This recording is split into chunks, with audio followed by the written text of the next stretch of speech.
نحمدہ و نصلی علی رسولہ الکریم، اما بعد۔ آج ہم مسئلہ فلسطین پر بات کریں گے کہ فلسطین سے ہماری عقیدت اور محبت کیوں ہے۔ آپ کے بچے آپ سے یہ پوچھے یا نہ پوچھے، یہ ہمارے اوپر لازم ہے کہ ہم اپنی اگلی نسل اور موجودہ نسل کو یہ بات ضرور بتائیں کہ فلسطین سے اس لیے محبت کرتے ہیں کہ یہ انبیاء کا مسکن اور سرزمین رہی۔ حضرت ابراہیم علیہ السلام نے فلسطین کی طرف ہجرت فرمائی۔ حضرت سلیمان علیہ السلام اسی ملک میں رہ کر ساری دنیا پر حکومت فرمایا کرتے تھے۔ وہ چونٹی کا واقعہ مشہور ہے جس میں ایک چونٹی نے اپنی باقی ساتھیوں کو کہا کہ اپنے اپنے بلوں میں گھس جاؤ، سلیمان علیہ السلام کا لشکر آ رہا ہے۔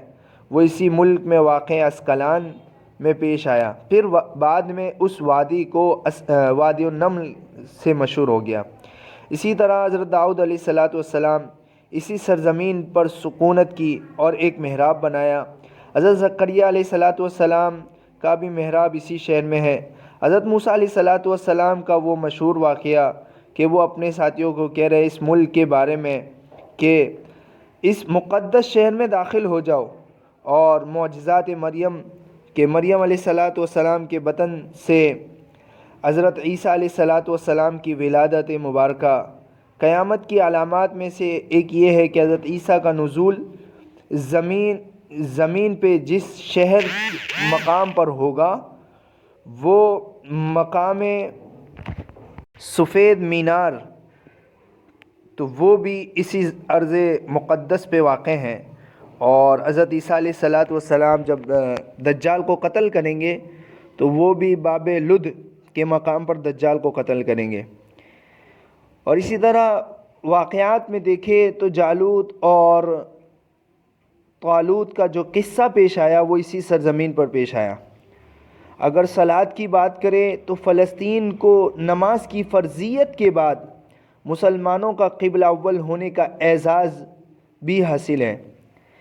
اور اسی طرح اگر ہجرت کے متعلق ہم بات کریں، ہجرت کے بعد حضرت جبرائیل علیہ السلام دوران نماز آقا مدنی صلی اللہ علیہ وسلم کو اللہ کے حکم سے مسجد اقصی فلسطین سے بیت اللہ کعبہ مشرفہ مکہ مکرمہ کی طرف رخ کروا کر گئے تھے، جس میں یہ واقعہ پیش آیا۔ جس مسجد میں یہ واقعہ پیش آیا اس مسجد کو آج بھی مسجد قبلتین کہلاتی ہے۔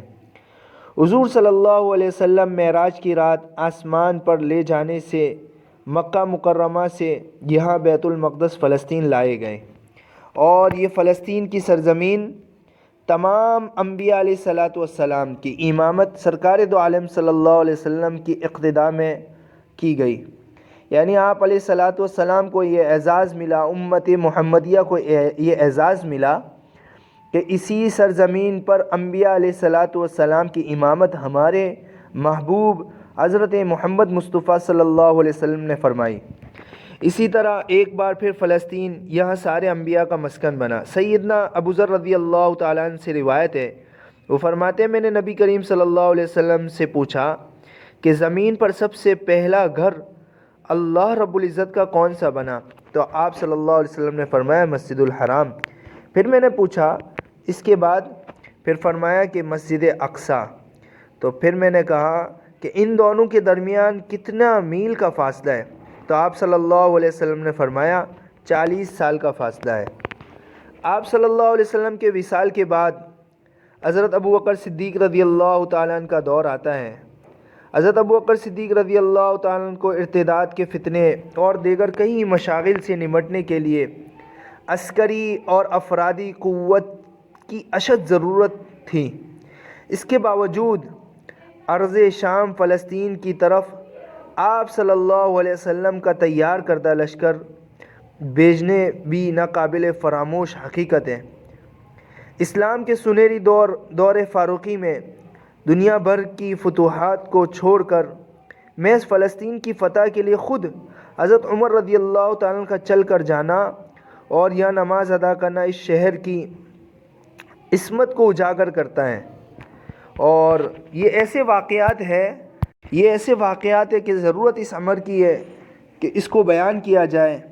اور اسی طرح دوسری بار بعینی معراج کی رات 27 رجب کو بروز جمعہ 583 ہجری، غالباً یہی تاریخ ہے، صلاح الدین ایوبی کے ہاتھوں اس شہر کا دوبارہ فتح ہونا نشانی ہے حق کی۔ بیت المقدس کا نام قدس قرآن کے نزول سے پہلے تک ہوا کرتا تھا۔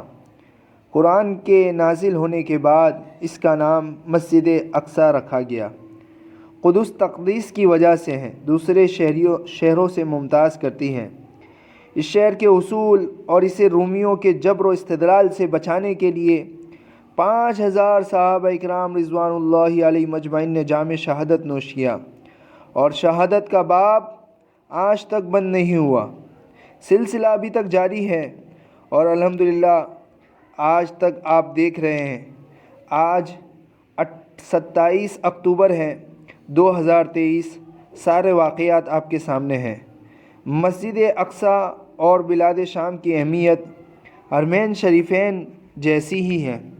جب قرآن شریف کی آیت نازل ہوئی، والتین والزیتون وطور سینین وہذا البلد الامین، ابن عباس رضی اللہ تعالیٰ عنہ فرماتے ہیں کہ ہم نے بلاد شام کو التین یعنی انجیل، اور بلاد فلسطین کو الزیتون اور زیتون سے، اور وطور سینین کو طوح پہاڑ سے استدلال کیا، جہاں موسیٰ علیہ السلام اللہ رب العزت سے کلام کیا کرتے تھے۔ اور اسی طرح قرآن کے اندر یہ آیت ہے، اللہ رب العزت نے نازل فرمائی اپنی کلام میں، وَلَقَدْ كَتَبْنَا فِي الزَّبُورِ مِن بَعْدِ الذِّكْرِ أَنَّ الْأَرْضَ يَرِثُهَا عِبَادِيَ الصَّالِحُونَ۔